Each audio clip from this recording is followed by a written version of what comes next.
So this is an introduction to a certification program that we are offering all around navigating the AI-enabled workplace.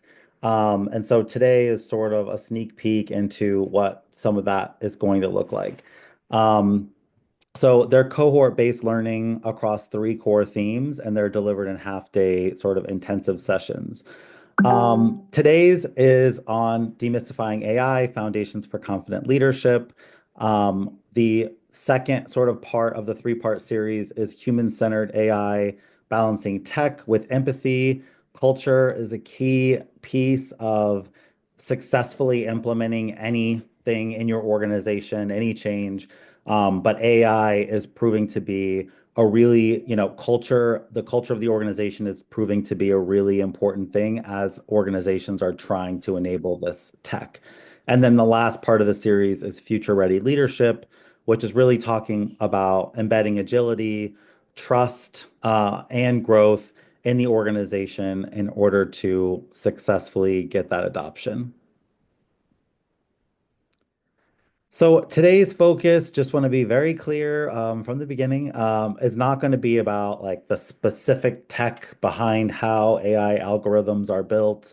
And we're not really going to get into a lot about the specific specific part of implementation, that kind of a thing.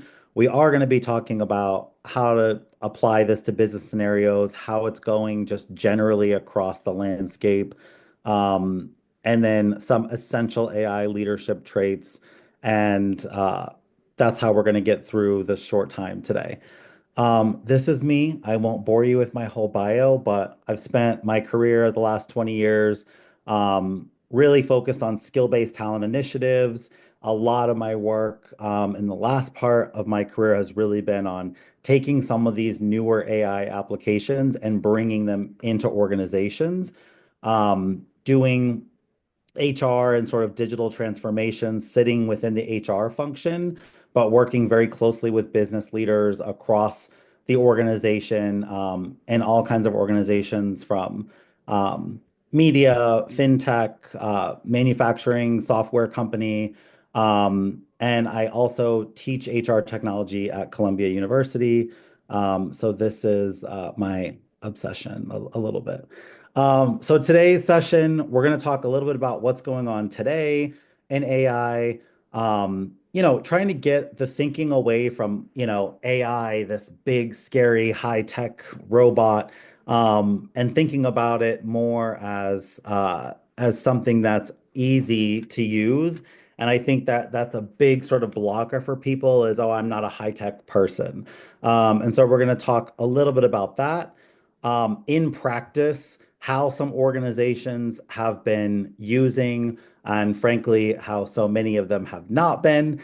And then I'm going to leave you with a very short framework to that you can utilize to sort of get this experimentation going in your company and thinking about how to sort of bring some of this experimentation, not just like into the conversation, but also how we can do it correctly so that you're able to scale these options. Because as we're going to talk about, lots of companies have started talking about it. Not that many have started doing much about it. So with that said, we've got two questions I'd like for people to go through with our poll. Sal is going to put up our first question, and I'm just going to give people just, 30 seconds or so to do this. But yeah, so just how are you feeling about using AI for work? Just trying to get a sense so I don't over rotate on anything during the presentation. I get a good understanding of where people are. So I appreciate people taking the time.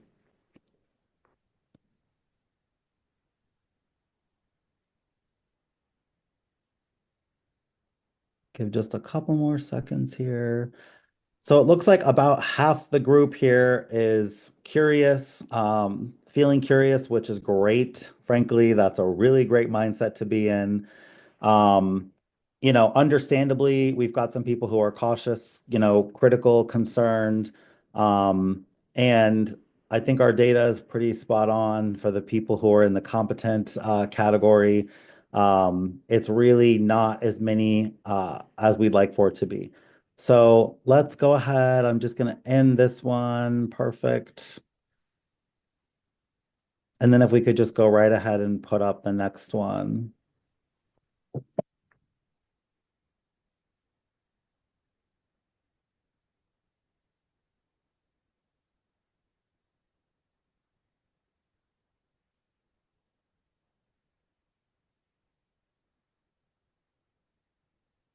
Okay. So where are you with AI at work? So we just kind of talked quickly about like where your gut reaction is, like what are you thinking? Um, never heard of it, not working on it. I love that no one has answered that yet. Thinking about how to get started. There's conversations happening, like, the organization is starting to kind of move in that general direction. But then the next step would be we are actively experimenting, doing some activities, looking at the results, and then the final piece is obviously scaling some of those solutions. So, great. Seems like we really hit the nail on the head in terms of the people who need to attend today, because I think that sweet spot is really people who are just kind of getting started. So I really appreciate everyone who's able to answer this, giving us that information. Okay. So we are going to jump right in, just leaving that up for anyone who wants to just get a quick glimpse at what the results were. And okay. Um, so AI today, leaders are really trying to balance pragmatism. I think that that is one of the core pieces of leadership from the C-suite since I have been working is having a pragmatic approach. And I don't think much has really changed about the expectation there. However, the dynamics of the workforce have been swung back and forth dramatically. I'm sure everyone's tired of hearing like post-pandemic, pre-pandemic. But the reality is, all the hiring that stopped when that happened and then started aggressively, and then we had the quiet quitting and the great resignation and all of these different sort of very big movements that have impacted lots of industries, are playing a big role in the culture and sort of that underpinning foundation of organizations. And so when that happens, a lot of times innovation is what kind of suffers through that because you're not holding on to a lot of core personnel who were typically bringing in those ideas and pushing them forward. It's a lot of just like jarring activities of like 10% of the organization gets laid off and 20% of the organization is just leaving voluntarily. And basically the pressure to perform with less is just continuing to increase.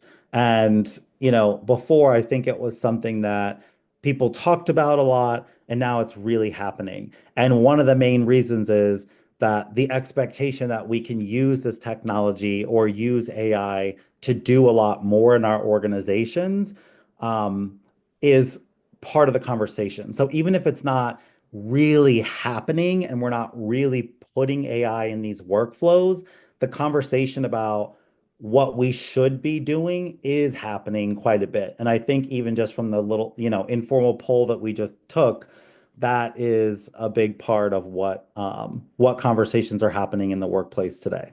So if you're not already aware, which I know most people in this call are, but AI adoption is critical to competitiveness. Um, McKinsey has cited that like over, almost $4.5 trillion annually, AI is going to be contributing to the global economy in the next year or so. 45% of US workers are using AI at work already without telling their managers. So your organization maybe is not quite where it wants to be or hasn't really started down that experimentation, but the individuals within your organizations are absolutely experimenting. And a lot of them are using and paying for these tools out of their own pocket to do work. And so to me, it's so important to be aware that that's happening and also have some control of it because I don't think anyone in here is comfortable with their proprietary data going into some random, AI system. But unfortunately, we know that that's the story that's happening. Um, and then on the complete opposite side, a study from KPMG is telling us that 50% of workers are not evaluating the accuracy of the AI output. So for people who are using this, maybe unbeknownst to the company, people are just taking whatever it spits out and they're copying and pasting it into their work product and they're not actually checking and validating. And that is also a really dangerous behavior because for anyone who has read some of the, I think in some cases sensationalized headlines, but in others, really true things that have happened, AI hallucinates. It makes a lot of things up. It grabs the first fact it sees in a lot of cases. Of course, that's depending on the tools that you're using. But a lot of times it's giving a really uninformed answer to the user.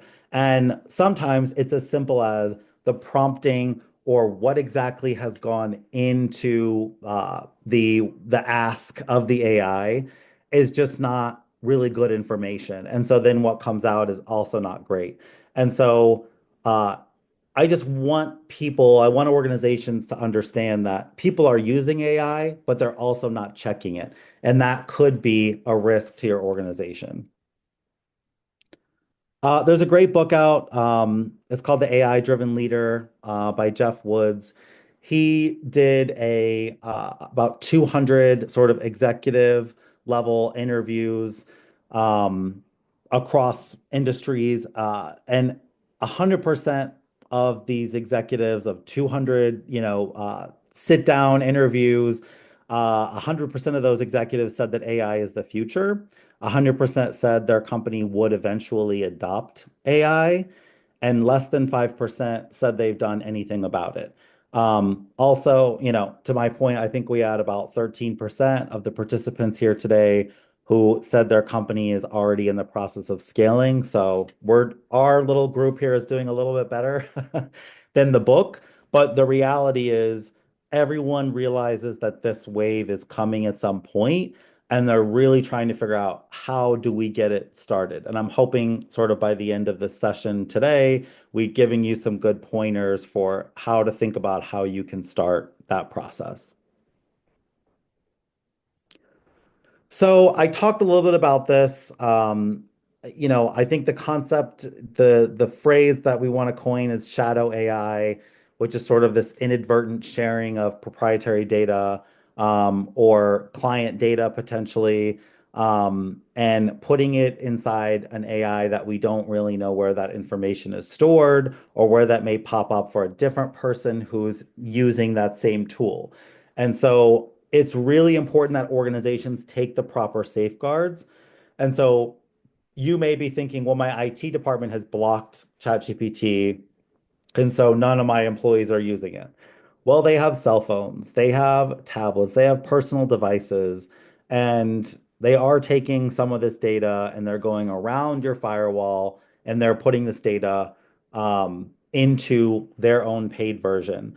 And so it's just so important to think about the implications of what not doing any experimentation or providing any sort of locked down. So a lot of these different organizations that provide these AI solutions, they have locked down versions of the solution. So Copilot is a big one through Microsoft, where you can buy a sort of instance where you can put proprietary data into that because it is locked down to your organization. And so other people won't be able to access whatever it is your employees are putting in there. So it's something to think about. Is giving your employees some kind of a tool that is allowing them to do sort of some of the summarization and stuff that we'll talk about here in a second. But that's locked down so that you don't need to worry as much about some of that data ending up in other places on the internet. Um, I just want to give like a real example here of the importance of the fact that, when we think about AI, we might think that, oh, it's high tech, it's just getting started. Um, but I like to think about this as like if you completely ignored the internet or the need for your company to think about getting a website in the late 90s, um, that was a mistake that people then later realized, oh, actually, we do have to have an online presence. We do have to pay attention to what this technology is bringing when it comes to the internet. And then we think about other things very visible. So the Blockbuster versus Netflix, when Netflix started, it was like, okay, we've got a little bit of competition here with Blockbuster because now people don't have to leave their homes to get their DVDs mailed to them. But then when streaming came, Blockbuster was like, nope, we have so much market share. We're not, streaming, that's a joke. That's going to take forever. We're not going to worry about that. And Blockbuster was out of business what seemed like just, months. And Netflix was able to seamlessly move from what was, I think, a very different business of mailing, DVDs and building up simultaneously this other business. And so while they were losing market share on DVDs and subscriptions were going up, they seamlessly moved from one business to another. This is really important. Obviously, it may not be like the perfect example for your specific organization, but it is something to really think about in terms of how your competitors might be using AI to either advance the products that you're selling, advance the services that you're offering. But certainly when it comes to the sort of administrative way that your company is functioning and those sort of corporate function activities, lots of organizations are seeing success when it comes to utilizing AI for a lot of administrative scheduling, summarizing, getting presentations together, a lot of sort of like low-hanging fruit type items. And that experimentation that those companies are doing is potentially going to lead to more innovation down the line versus organizations who are going to be completely foreign to how any of this technology works. And you don't really want to be the one in the back of the pack trying to figure out when it becomes a critical moment, blockbuster Netflix moment, and you're just unable to catch up at that point. And lastly, the 1%. So only 1% of organizations consider themselves at this point mature adopters, which I think is great news for everyone who has not yet started. There is time, but not that much. So 92% of organizations are increasing their AI investments. They are getting that sort of motion going, but not that many are really taking those experiments and scaling them in a way that is meaningful to the organization. Just doing a quick check. I don't see anything in the chat. Feel free to pop questions in there. There is going to be a Q&A here in a second, but just want to make sure I'm not losing people here. Okay.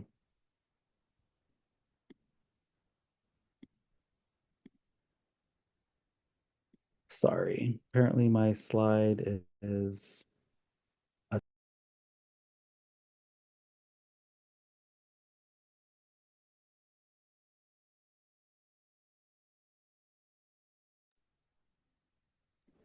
this just came out yesterday, this report. Um, so, just keeping in mind, right? Like there's headlines coming out every day, which is why I wanted to put this in here last night. MIT report 95% of generative AI pilots at companies are failing. And I think a simple answer to this is there's not really a structure around what that experimentation is, right? So I know before I said at least give your employees a lockdown version so that they can experiment, but you want to think about putting some sort of governance or some sort of experimentation model around this so that you can then capture what those results are and then decide, like make a true decision about where you want to take that. And so I think that, the reason that most of these pilots are failing is that executives aren't really, they're like, yeah, we're sort of, playing in the sandbox, but actually putting some structure behind how we're looking at how people are using it. So even if you had like a wide open experiment and you're just like, we're going to get Copilot licenses, but then talking to employees and saying, well, how exactly are you using it? What exactly are you using it for? Then you start narrowing down, okay, these buckets of experimentation, and then you can keep zooming in on a couple that you think are really bringing value to the organization and put those into workflows that are happening across the organization where there's bottlenecks. So we'll talk again about that, but just so important, I think, just literally yesterday, this coming out.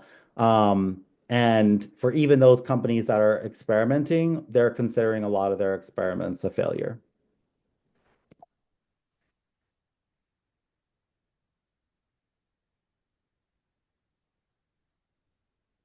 So, companies who are really doing this right, I just kind of mentioned a little bit, they're redesigning workflows to include AI. I think, you may have heard there's some examples out there of organizations who kind of went all in, and this is very normal practice for, early adoption of anything. Where you've got people standing outside the Apple store for the latest, iPhone release and those kind of things. The same thing is true with this. And some organizations, one in particular that's coming to mind, sort of laid off their customer success or customer service staff to have agentic AI, which I'll share in a second what that is, take over their customer success. Um, that was maybe too much too fast, right? You can have AI assist the people in those roles without having to give it all the control. So when we say redesigning workflows to include I would not recommend at this point of where the technology is of replacing all those people. I would try to get my people to use the workflow with AI to be trained to understand how to use that inside a workflow versus having the AI completely take over that workflow. You want to upskill your staff with AI, with where the technology is. Those eyes and ears are able to say, "Hey, wait, this isn't right." Um, I've put things into ChatGPT where it did the math wrong. So something that you would think, a calculator has been able to do for generations, ChatGPT messed it up. So it's not a perfect technology. It is getting better by the day, but we want to upskill people to understand the technology, to understand where things may go wrong, and to make sure that they can still use their knowledge and training and skills to sort of point out where lapses are in how the technology is coming across. And then as leaders, we want leaders to be in governance roles where they're looking at how exactly are we measuring what's happening? How are we making sure that our employees are using this technology correctly and that it really is advancing the purpose and goals of our organization? And it's not going to set us back because now we have people who aren't really thinking because they think the AI is doing the thinking.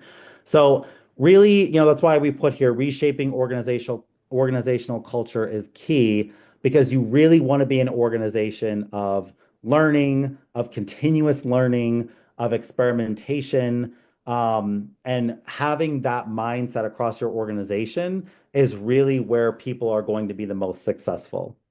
So if you're unfamiliar with what some of the different like people are throwing out all the words, but ChatGPT, which is probably the most heard of and talked about, Claude is another.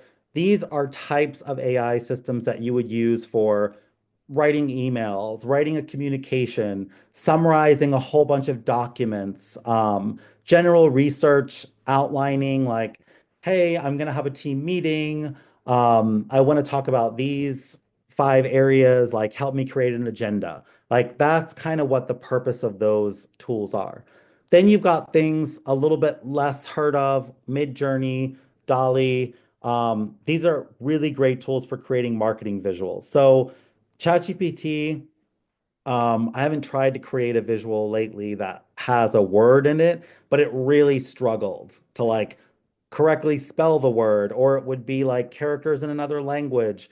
And so this is why you would think about using other systems for different kinds of tasks because they have gotten better. So Midjourney and Dolly are the ones that I would recommend for marketing visuals. Then you've got things like Otter, Fireflies, that are used for meeting transcriptions. There's a lot of AI note takers now we're seeing. It's just like a general attendee in a call. And thinking about things like organizational network analysis and really trying to understand like what's happening inside an organization and who's talking to who. These kind of tools are used for that. And then sort of the new, in the last 6 months, phrase that's been tossed around a lot is this concept of agentic AI. So when we think about that, think chatbot. Chatbots have been on web pages for a long time, but this chatbot goes a step further. So it's not just referring to a knowledge document somewhere that says if the user asks these 25 questions, like these are the answers. It can validate that user's credentials and it can actually take actions. So you can use agentic AI, for instance, to schedule meetings on your behalf. So it knows when someone says, hey, I want to meet with this person, here's my availability. It can check that person's calendar, it can pull up the email address, it can send out the invite. So it can actually take action and sort of take our workflows and some of that automation workflow a little bit further by not having it be, just okay, if the user hits this red key, then these actions take place. It's actually in real time saying, okay, well, there's 20 directions that this conversation could go, and there's 15 different actions that could come as a result of it. And that is a very simplified way of thinking about agentic AI, but it's really thinking about it that way. I've seen a couple tools coming out where it has like a sort of cartoon character that's doing an interview with someone, and it's got the interview questions, and it kind of knows the direction that these answers should be going in. And so it's taking like video interviewing, if you're familiar with that, over the last 10 years, and it's kind of adding in another feature of having an avatar. So, last little question here. Instead of doing the official poll, because I think there's a lot of different answers that people could give, I would love if people could just open the chat and tell us what's keeping you from implementing AI today. I want to give people about a minute, and then I'm going to have you hit send on that, because I like to see where all the answers are. Because sometimes when you start seeing them flowing in, it kind of gets your mind going in one direction. So, what's keeping you from implementing AI today in your organization? Giving it another 45 seconds or so, and then I'll have you hit send.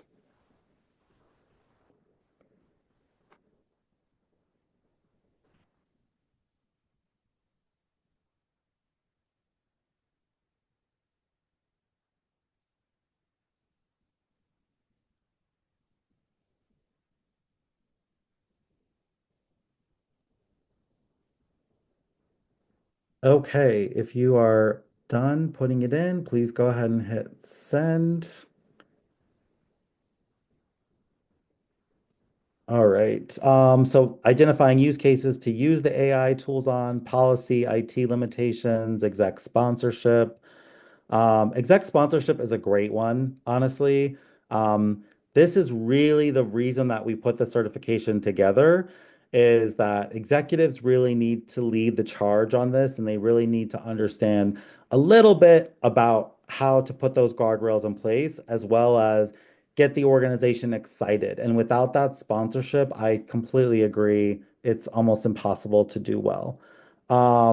Yeah, too much information, governance, um, risk, breaches of confidentiality, not thinking we have the time, overwhelmed by the tools. Great, great answers in here. Not sure where to start. So Let's move. If you still have other things, please put them in here. Would love to keep seeing these coming in. But I just want to leave people with a basic framework, right? The 4 E's model for AI experimentation. So it's very simple. A lot of you just shared, not sure where to start. So it's explore, experiment, evaluate, and expand. And again, I know that this is very complicated, so I am not trying to oversimplify, but the basics of just getting started is can be fairly simple, right? So if we just start with even right now, give yourself a second here to just jot down like what's keeping you up at night? What are pain points in your organization? Bottlenecks? Where have you seen repetitive work happening across the organization, but you just aren't quite sure what to do about it? This is a great experimentation model for problems that you just are like, normally you would want to throw people at because you would say, well, we can, create this whole other workflow if I had this other team or if I had two or three more people. I think everyone knows now getting a head count is very difficult. And so it's a great opportunity for things that you may want to take off of your team that's just, bogging them down, that's administrative. What are those things that could make your team more effective and more strategic if you could remove some of that administrative work? That is a place where I would start is answering these questions. What are the pain points, the bottlenecks? Where's the repetitive work? Then experiment. So you want to test some of these tools in the low risk, controlled conditions.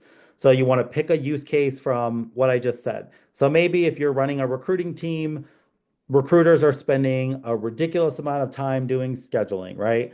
Can we just take one business unit and get everybody who's involved in that business unit in on what this experiment is going to be?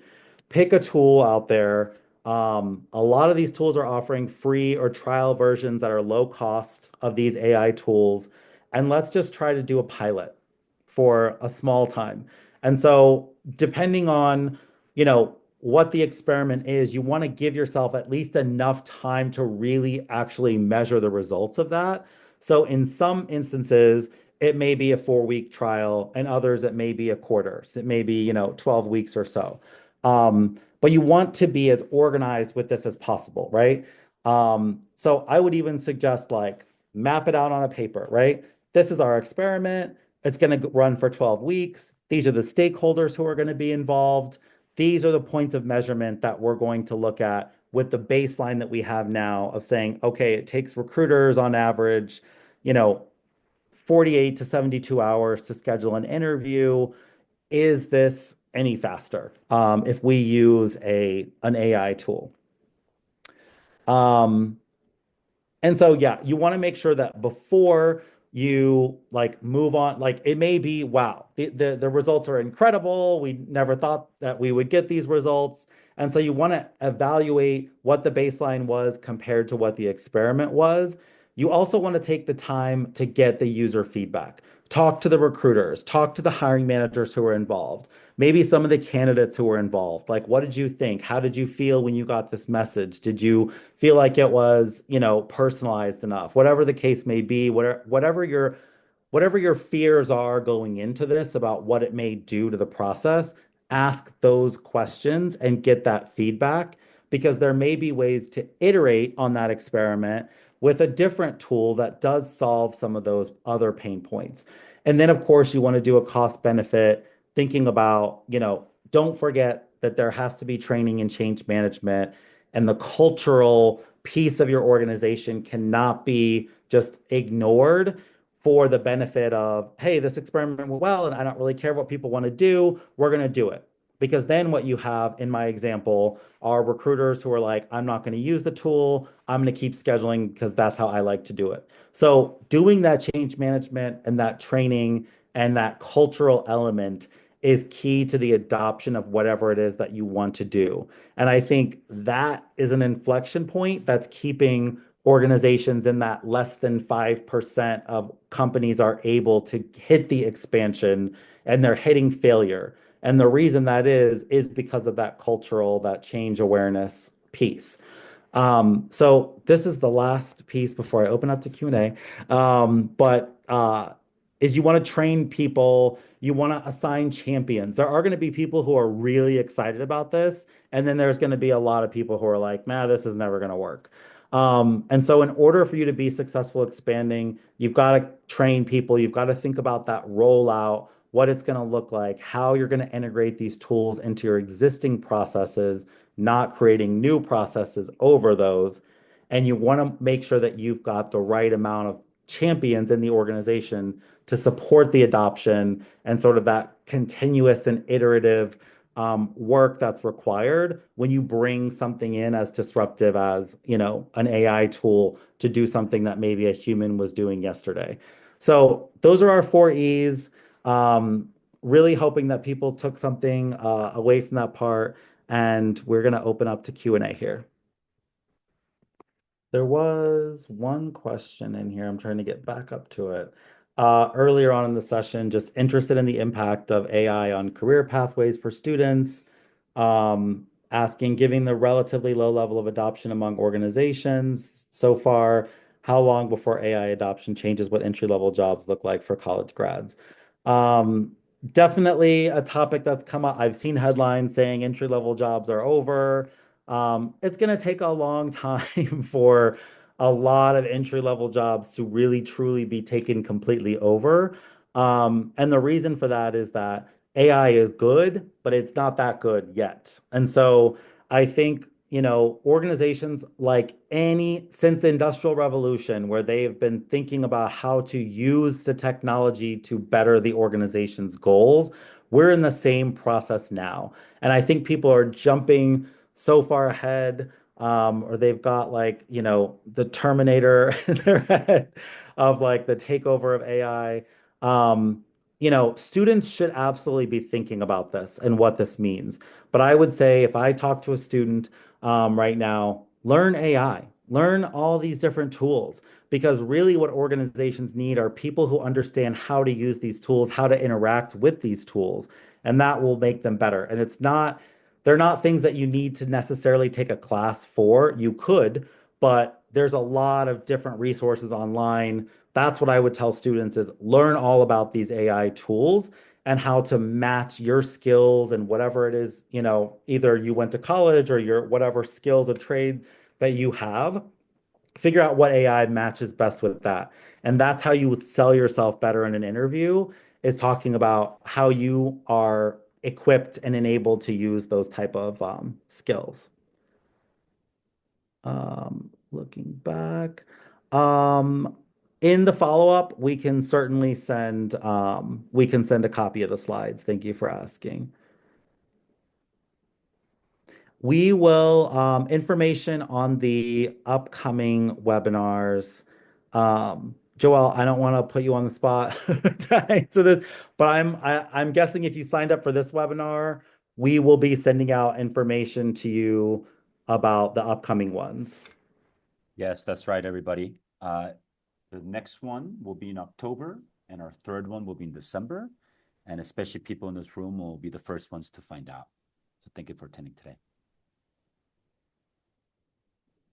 Okay. Any other questions? Okay.